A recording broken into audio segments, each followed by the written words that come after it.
नमस्कार दोस्तों, आज बात होगी कि पैसा कैसे बनाया जाए, कैसे कमाया जाए या अगर आप अमीर बन गए हैं तो उसको कैसे आप बने रहें अमीर।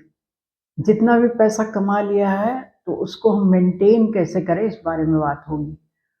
तो आज की डेट में पैसा इतना इम्पोर्टेंट है कि ये सारे का क्रियाकलाप जो भी हो रहे हैं सिर्फ़ पैसे के लिए ही हो रहे हैं। इसमें पहला पॉइंट आता है कि आप लक के भरोसे ना रहें, अपने भाग्य पे डिपेंड होके ना रहें कि हम बैठे रहेंगे मेरे भाग्य में तो लिखा ही है आएगा ही आएगा। पहला नंबर 1 पॉइंट है या फिर किसी पे भी डिपेंडेंट ना हो आप, कि हम मैं इस पे डिपेंडेंट हूँ ये तो मुझे खिलाएगा ही ज़िंदगी भर या मुझे देगा ही। नंबर 1 पॉइंट, आपका अगर भाग्य में लिखा हुआ है पैसा तभी भी आपको कर्म तो करना ही पड़ेगा, एक्शन लेना ही पड़ेगा तभी पैसा आएगा आपके पास। दूसरा पॉइंट ये है कि जो लोग अमीर ऑलरेडी बन गए हैं, उनसे सीखिए कि वो पैसा कैसे बना रहे हैं, पैसे से पैसा कैसे बना रहे हैं वो, क्या स्ट्रैटेजी अपनाते हैं वो, क्या स्टेप्स ले रहे हैं, कहाँ इन्वेस्ट कर रहे हैं। ये बातें आप जानने की कोशिश करिए ताकि आप उनको भी फॉलो कर सकें। किसी असफल आदमी को आप फॉलो मत करिए या कोई आपका बहुत सगा-प्यारा है, भले वो सक्सेस नहीं पाया है इस फ़ील्ड में, आप उसको फ़ॉलो मत करिए, उसकी बात पे ज़्यादा भरोसा मत करिए, सपने मत दिखाइए।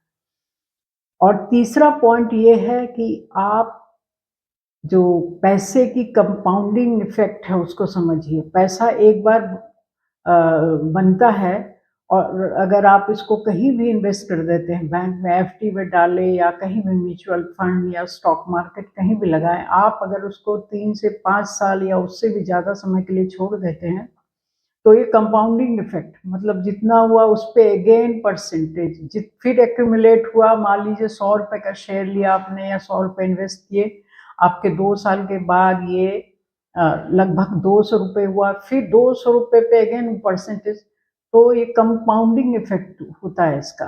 इसको समझिए आप, इसलिए लॉन्ग टर्म इन्वेस्टमेंट ज़रूर करिए आप कहीं भी, चाहे रियल एस्टेट, ज़मीन, मकान कुछ में भी या फिर जो मैं बता रही हूँ आपको इन जगहों पे अमीरों से सीखिए वो कहाँ इन्वेस्ट करते हैं।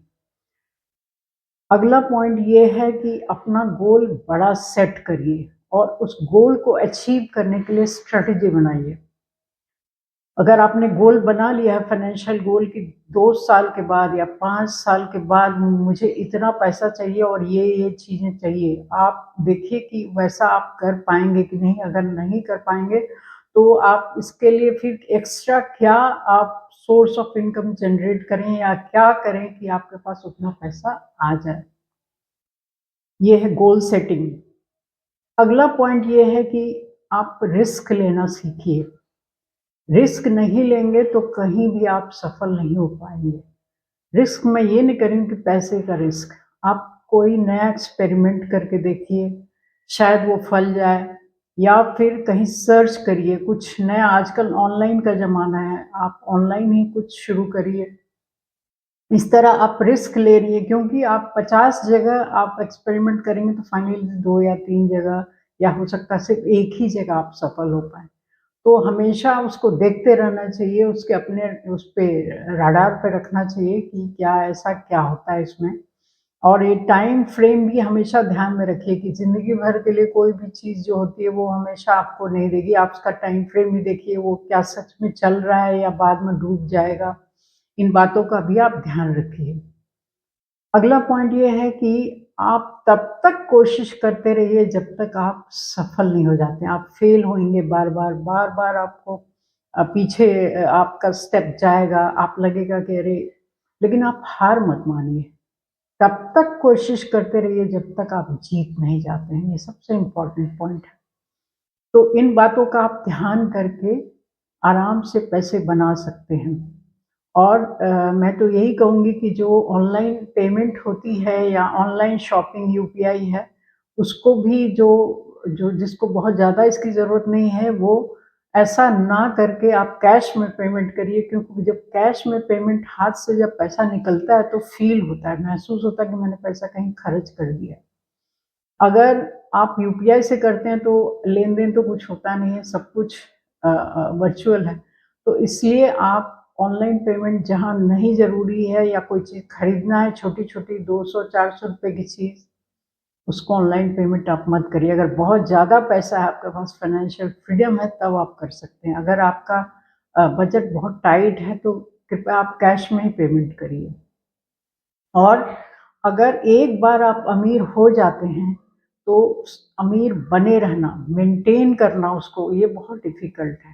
क्योंकि अगर जिसकी जो हैबिट है या माइंडसेट है, अगर उसको आप 5 करोड़ रुपया दे भी दीजिएगा, तो 3-4 साल या 5 साल के बाद आप देखेंगे कि वो धीरे-धीरे डिक्लाइन कर रहा है, वो फिर वहीं गरीबी की तरफ जा रहा है।